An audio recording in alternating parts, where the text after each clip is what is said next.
Friends, the readings we have heard assure us that God always remembers us and knows the desires of our hearts. He will provide for our real needs, for He is our Father. Let us continue our reflection.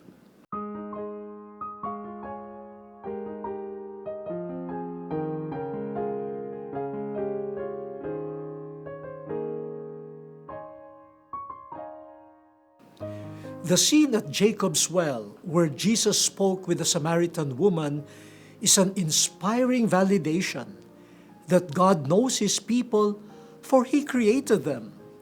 God never forgets them, for they are His children.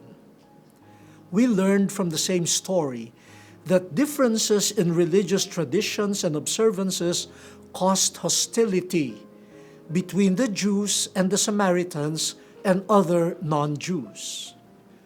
But Jesus opened a dialogue with the Samaritan woman and revealed to her that the Messiah the Jews had been waiting for was there in front of her.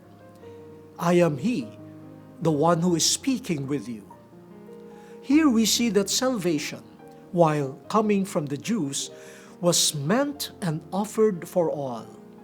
And God, considering His other children like the Samaritans, made sure that Jesus would bring this good news of salvation to them. This is what St. Paul calls the impartiality of God, for in Jesus there is neither Jew nor Gentile.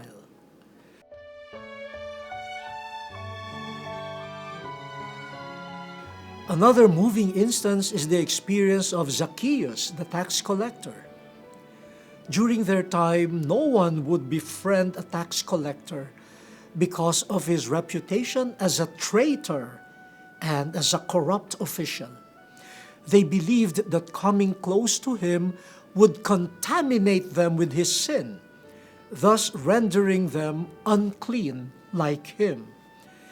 But upon seeing Zacchaeus atop a sycamore tree, Jesus called him by name and asked him to come down at once. They went to his home to eat. We can only imagine how moved Zacchaeus was by this gesture of Jesus, so that he committed to giving half of his possessions to the poor and to reconcile with those whom he had cheated. Salvation has come to Zacchaeus' house according to Jesus.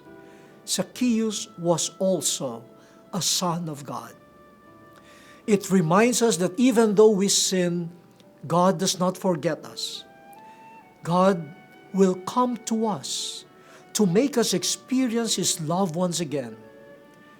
God's acceptance does not tolerate our sin, but enables us to have a change of heart.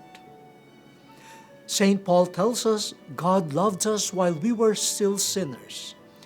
That is the experience of Zacchaeus, because God in Jesus remembered him.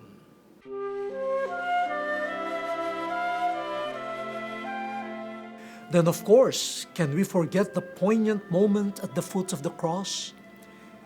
Joseph was already dead. Jesus was dying. He knew that his death would leave Mary alone.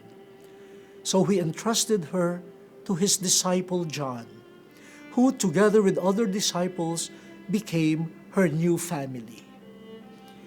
God knew that Mary followed and served him all her life, that Mary sought and found the kingdom of God right at the moment she uttered her fiat.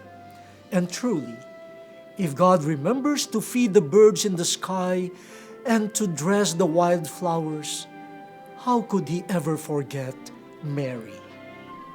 How blessed Mary is. St. Paul reminds us, no eye has seen, no ear has heard what God has prepared for those who love Him and follow His ways.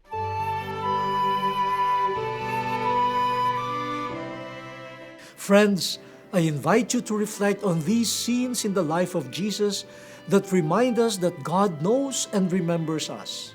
God will never let us down. May it be a source of hope.